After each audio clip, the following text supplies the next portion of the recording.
those of you who don't know what the hell Kibli is the software that I use to set up my autoresponders in Amazon, and it links up with Amazon to do all sorts of sexy things. I'm going to give everybody the link for it. Oops. It's at Kibli, kibly.com.au. All right. So it links up. Now, it is, because of the newness of Amazon Australia, you will have to get somebody to help you set up Amazon Australia with Kibli, because you need to do something called set up your AWS and then give developer access and then get a developer to link those two together, Amazon's API with Kibli's API. But it's in actuality, it's pretty easy to do. It won't cost you much money at all, okay? And you go into the Facebook group, into the recommended suppliers, you'll see the supplier who I've suggested that you use to do all that.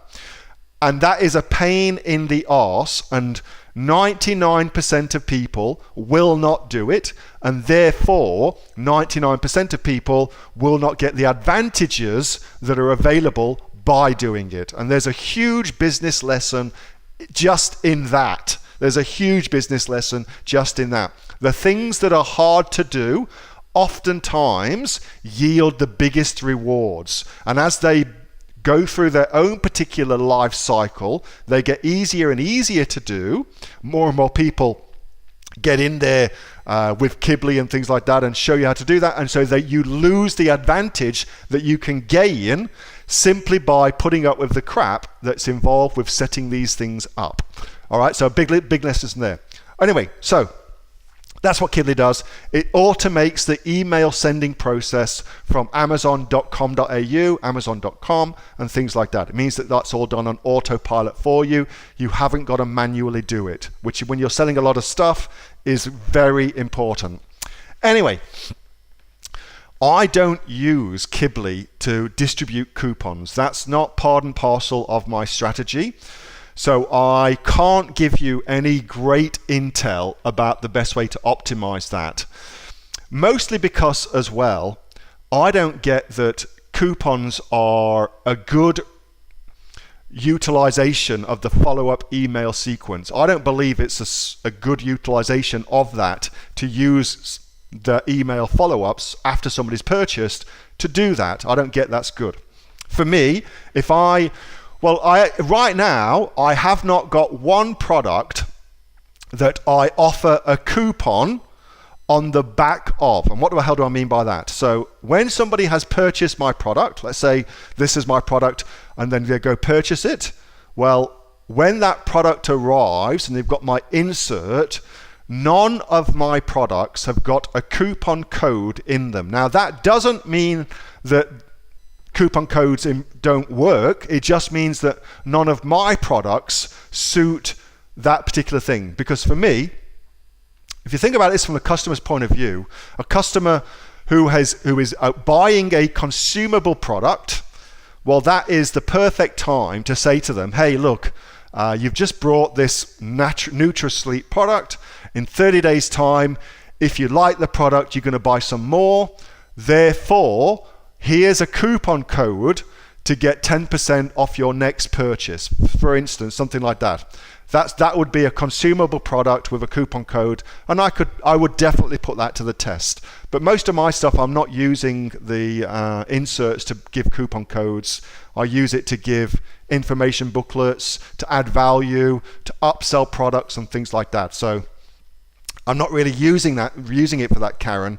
I'm using Kibli to get feedback, reviews specifically, and I do that just as I teach you, in the form of talking about my business, talking about wanting to get a good feedback from my business. And then what I do using Kibli, and this is all dead easy to set up in Kibli, is I've got 2 links that get sent out to them.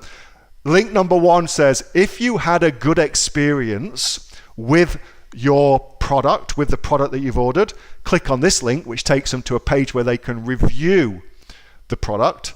And if you didn't have a good experience, we'd like to help and fix that for you. Click on this link instead, and that takes them to a customer service page where we can give them customer service, give them a refund, and that's not on Amazon.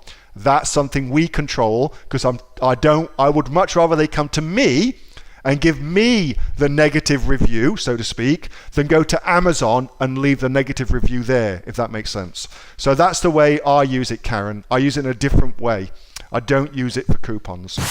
Hey, thanks so much for watching that video, and I hope that you got some massive value from it. Before you go, do you live in Australia? If you do, this is for you. Would you like to learn how to sell things on Amazon here in Australia? Would you like to know what sells really, really well and what sells for the maximum amount of profit? Would you like to know where you can source those products from, whether that be in China or here in Australia, and how to source them so you pay bottom dollar and get maximum value for what you're doing? If you do, please subscribe to my channel and like this video, and you'll learn that and much more. It's the exact same information that people like Jeff from New South Wales have used to make $45,000 a month on Amazon, that Sue, who's from the sunny coast, has used to purchase herself a brand spankly BMW every single year as a result of her e-commerce business, and the lovely Kate